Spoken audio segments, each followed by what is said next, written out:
اللي بالصورة دي اسمها سارة، عندها 28 سنة، متجوزة وعندها ولد وبنت، وجوزها اسمه بهاء عنده 37 سنة، نجار بيخرج كل يوم ويرجع المغرب. بس في اليوم ده لما رجع لقى مراته وولاده مخنوقين. وكانت الصدمة لما عرفنا مين اللي عمل فيهم كده. أهل سارة كانوا قاعدين في بيتهم، لقوا الباب بيخبط عليهم، وجوز بنتهم بهاء بيقول لهم الحقوا، أنا لقيت مصيبة في البيت لما رجعت من الشغل. أهل سارة اتخضوا وسألوه عن اللي حصل واللي شافه، وكان آخر حاجة ممكن يتوقعوها إنه يقول لهم إن لقى سارة والولاد مخنوقين. بهاء كان منهار وبيتكلم والدموع مسابقاه، والكلام محشرك في بقه، مش قادر يعبر. ولما فهموا اللي جرى ما صدقوش وفكروا إن هو مقلب.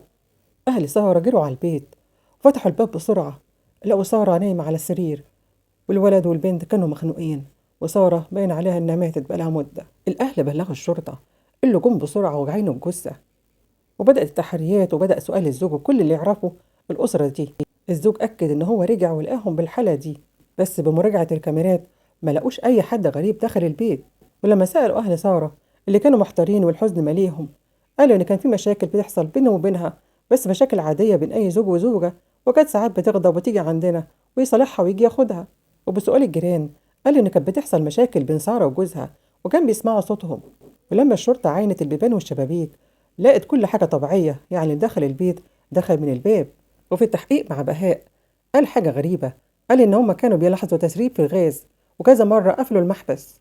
أهل سارة لاحظوا الحزن الشديد اللي فيه بهاء وكان صعبان عليهم قوي، وقالوا لأخوها خلي بالك منه وخليك دايما معاه لغاية ما نعدي الفترة دي. وكانت الصدمة لما طلع تقرير الطب الشرعي اللي أكد إن هما ماتوا بالخنق، والتلاتة بنفس الطريقة. الأمن قبض على بهاء ووجه له الاتهام مباشر، وقالوا له ان انت اخر واحد شفتهم ومحدش دخل عليهم غيرك. وهنا بهاء مع تحقيق معاه المستمر انهار وما قدرش غير انه يعترف، وقال ان هو بقاله مدة في مشاكل مستمرة مع سارة، وان هي بترفض تنام معاه. وفي الليلة دي هو اتحكم وطلبها للفراش وهي رفضت، وحصل بينهم مشكلة وصدام. وفي عز غيظه بيقول ما حسيتش بنفسي الا وانا حاطط ايدي على رقبتها وخنقتها. وبعد ما ماتت قعدت افكر ازاي ابعد الاتهام عني، بس اتفاجئت ان البنت والولد كانوا بيبصوا علينا وشافوا كل حاجة وشافوا امهم وانا بخنقها. وهنا فكرت ان انا اتخلص من البنت والولد اللي هيعترفوا عليا ويحطوا رقبتي في حبل المشنقة. منى واسلام كانوا مبرقين مش مصدقين اللي هم شايفينه، ولما ندهت عليهم جم يجروا. خنقت منى اللي عندها 10 سنين، وبعدها خنقت إسلام اللي عنده 9 سنين. تم أحالة الزوج لمحكمة الجنايات، وكلنا عارفين الحكم هيكون عليه إيه. وفي الختام بفكركم بالاشتراك بالقناة وعمل لايك للفيديو، وأشوفكم في الفيديو القادم مع قضية تانية. والسلام عليكم ورحمة الله وبركاته.